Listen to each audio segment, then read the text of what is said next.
नमस्कार दोस्तों, तो कैसे हैं आप लोग। उम्मीद करते हैं कि अच्छे होंगे। स्वागत है आपका हमारे YouTube चैनल हॉरर कहानी में। आज की कहानी होने वाली है भूत की पत्नी। दो आत्माओं का मिलन प्रेम कहलाता है, और जब इस प्रेम को सामाजिक मान्यताओं के द्वारा स्वीकार किया जाता है तो यह शादी बन जाती है। शादी यानी विवाह एक अटूट रिश्ता है। जीते जी लोग इसे निभाते हैं, लेकिन कुछ ऐसे भी जोड़े हैं जो मरने के बाद भी अपने जीवन साथी का साथ नहीं छोड़ते। ऐसी ही घटना से प्रेरित होकर एक डरावनी कहानी भूत की पत्नी आपके लिए प्रस्तुत है। मुझे आशा है कि यह कहानी आपको जरूर अच्छी लगेगी।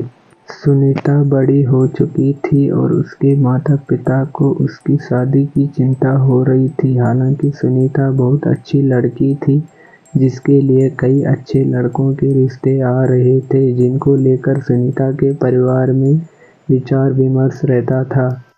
एक दिन सुनीता की मौसी एक अच्छे लड़के का रिश्ता लेकर आती है। लड़के की फोटो बहुत सुंदर थी, जिसे देखते ही सुनीता के माता पिता मोहित हो जाते हैं। वह तय कर लेते हैं कि इस लड़के से सुनीता की शादी करेंगे। सुनीता की मौसी लड़के वालों को रिश्ते के लिए हाँ कर लेती है, और अगले ही दिन लड़के के परिवार को आमंत्रित किया जाता है। अगले दिन जैसे ही लड़के वाले आते हैं, सुनीता की नज़र लड़के पर पड़ती है और वह पहली ही नज़र में उसे अपना दिल दे बैठती है। दोनों परिवारों के बीच रिश्ते की बात तय होते ही दोनों की धूमधाम से शादी कर दी जाती है। शादी के बाद लड़का सुनीता को लेकर शहर चला जाता है। शहर में वह कंपनी के मकान में रहता था। सुनीता अपने पति को बहुत प्यार करने लगी थी। ऐसा लग रहा था मानो सुनीता को 7 जन्म की खुशियां एक ही जन्म में मिल गई हो। एक दिन सुनीता और उसका पति फिल्म देखने सिनेमा घर गए थे। दोनों पूरा दिन खूब मजा करते हैं, लेकिन जैसे ही वापस लौट रहे थे, अचानक एक कार सुनीता के पति को जोरदार टक्कर मार के चली गई।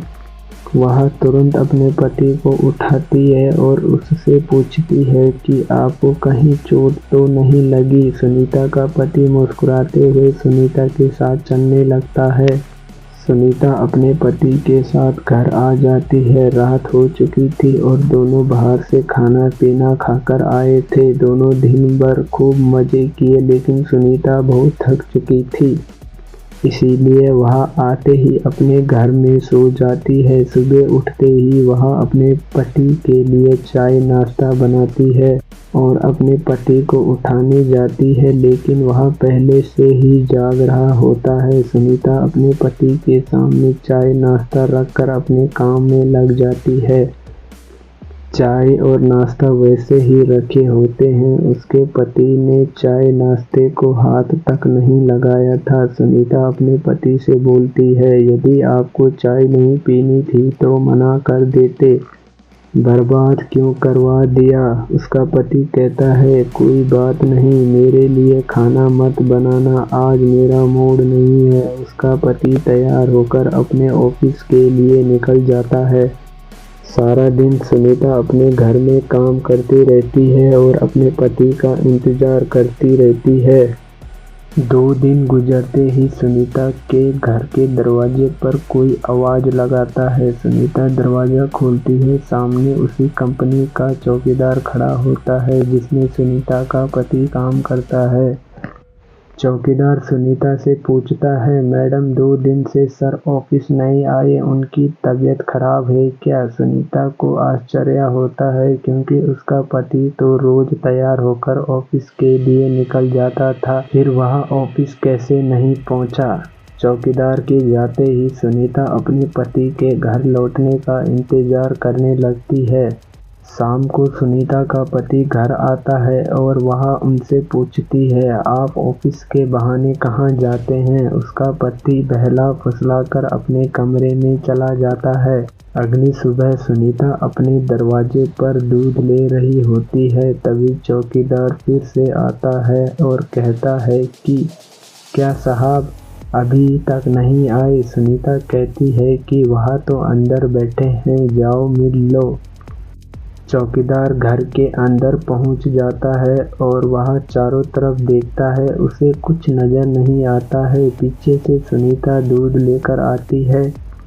चौकीदार सुनीता से कहता है, कहाँ है साहब? सुनीता कहती है, अंधे हो गए हो क्या? तुम्हारे सामने ही तो है। लेकिन चौकीदार को सुनीता पागल लग रही थी, क्योंकि सामने कोई नहीं बैठा था। दरअसल उस रात जो एक्सीडेंट हुआ था उसमें सुनीता के पति की जान जा चुकी थी। चौकीदार सुनीता से दोबारा कहता है, मैडम कहाँ है?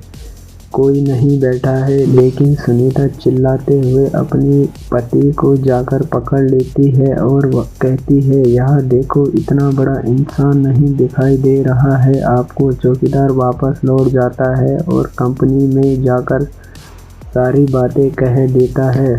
जब कई दिनों तक सुनीता का पति काम पर नहीं आता है तो कंपनी से नोटिस आता है कि कमरा खाली कर दो। सुनीता नोटिस पढ़ते ही चिंतित हो जाती है और अपने पति से कहती है, आप कंपनी में काम कर रहे हैं, फिर क्यों हमें इस घर से निकलना होगा?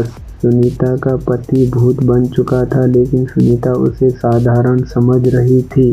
उसी शहर में एक पुराना घर था जो कई सालों से बंद पड़ा था और वहाँ कई भूतिया आत्माएं रहती थी।